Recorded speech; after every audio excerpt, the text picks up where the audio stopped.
나는 히말라야 도서관을 다 읽은 10월 15일부로 공부하기 싫다라는 이기적인 말을 절대 입 밖으로 뱉어내지 않을 것을 선포한다.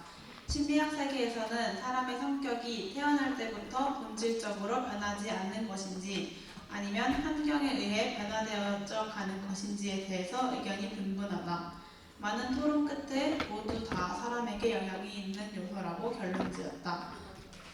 이 책의 주인공이자 저자인 존 우드를 보면서 나도 심리학자들처럼 그를 분석해 보았다. 존은 마이크로소프트 중국 본부장을 맡았던 능력이 출중한 사람이었지만 동시에 능력주의와 자본주의 사회에서 평생을 살아왔던 남자다. 오만하다거나 가난한 자를 무시하지 않았지만 자신의 일과 성공에만 집중하기에 바빴다. 사회가 흔히 성공이라고 말하는 돈과 권력 그리고 사랑과 젊음을 모두 가지고 있던 남부럽지 않은 사람이었지만 그의 마음을 움직인 것은 고작 더럽고 미지근해 보이던 맥주 한 잔, 책상이 부족한 학교, 그리고 단 한 권의 책도 허락되지 않은 히말라야의 도서관이었다. 이것이 공부와 어떠한 관련이 있냐고 묻는다면 난 네팔의 어린이들이 공부가 너무 하고 싶어서 해가 뜨는 아침 일찍부터 도서관에 가는 모습이 생각나서 컴퓨터가 배우고 싶어서 하루 종일 일하고 낡은 책 한 권을 수십 번 정독하는 모습이 떠올라서 그리고 매일 학교에서 편하고 수준 높은 교육을 받는 데가 있어서라고 대답할 것이다. 한술 더 떠서 나는 저 맹세를 어떻게 결심하게 된 것인지, 어떻게 지켜나갈 것인지, 맹세를 통해 이루고자 하는 포부가 무엇인지에 대해 선포할 것이다. 먼저 공부하기 싫다라는 말이 이기적인 까닭은 마음의 세상이 아니라 자기 자신을 품고 있기 때문이다. 존은 책에서 우리는 아이들에게 미래를 선물할 것입니다 라고 말하며 사람들에게 정중히 후원을 부탁한다. 그는 자신을 필요로 하는 네팔 어린이들에게 있어서 자신을 희생할 만큼 헌신적이었는데 그의 마음은 100% 아이들을 품고 있었다. 그것도 가난의 그림자에 숨겨져 있던 전 세계의 아이들을 말이다. 그는 절대 일하기 싫다라고 말하지 않는다. 아이들을 위해 당연히 해야 할 일, 즉 그의 사명이 무엇인지를 정확하게 인지하고 있었기 때문이다. 이처럼 가슴에 세상을 품고 살아갈 때 세상을 더 나은 곳으로 만드는데 힘쓰고 행동할 수 있다는 것을 기억하고 나도 실천할 것이다. 올바른 목적을 가지고 공부할 때 비로소 올바른 방향성을 가질 수 있기 때문이다.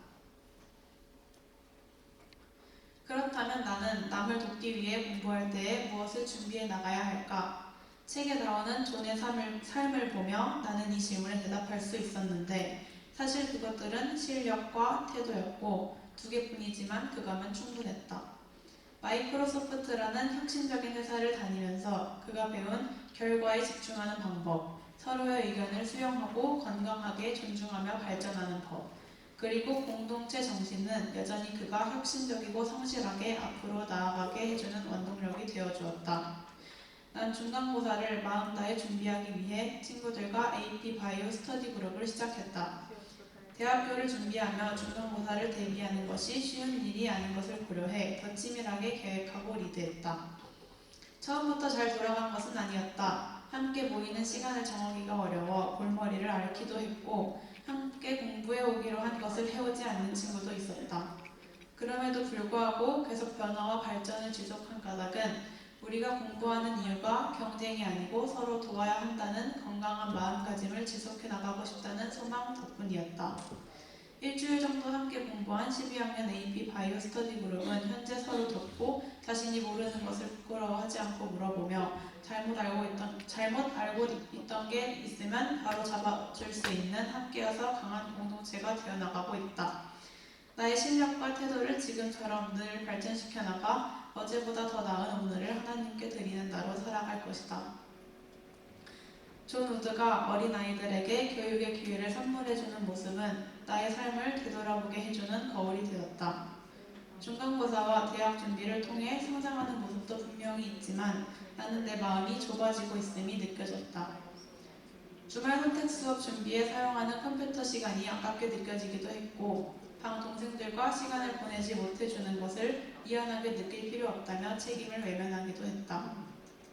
점점 좁아져가는 내 시야는 나는 나만 보이는 상황에까지 이르렀는데 그러다 보니 오히려 마음이 조급함에 더욱 뺏겨져 가는 것이 느껴졌다. 하나님께서는 누가복음에서 여행을 떠날 때 아무 짐도 챙기지 말고 출발하라고 오로지 자신에게만 의지하고 너를 맡기라고 말씀하셨다. 저자 존 우드가 크리스찬인지는 알 수 없었지만 이렇게 열악한 환경 속에서 700개의 학교, 7,000개의 도서관을 지을 수 있던 것, 200만 명의 어린이가 학교와 도서관을 경험할 수 있었던 것은 기적이었다.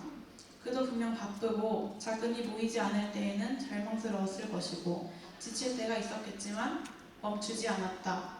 나도 현재의 상황만 본다면 힘듦이 너무 크고 벅차지만 세상을 마음에 품고 공부하는 삶을 살 것이다. 나도 어른이 되면 북한에 꼭 도서관을 세울 것이다. 좁은 세상을 살아온 북한 사람들에게 넓은 세계를 무수히 다양한 책을 통해 보여줄 것이다.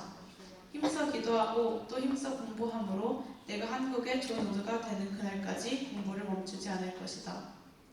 그래서 나는 선포한다. 앞으로 절대 공부하기 싫다는 말을 뱉어내지 않으리라고. 감사합니다.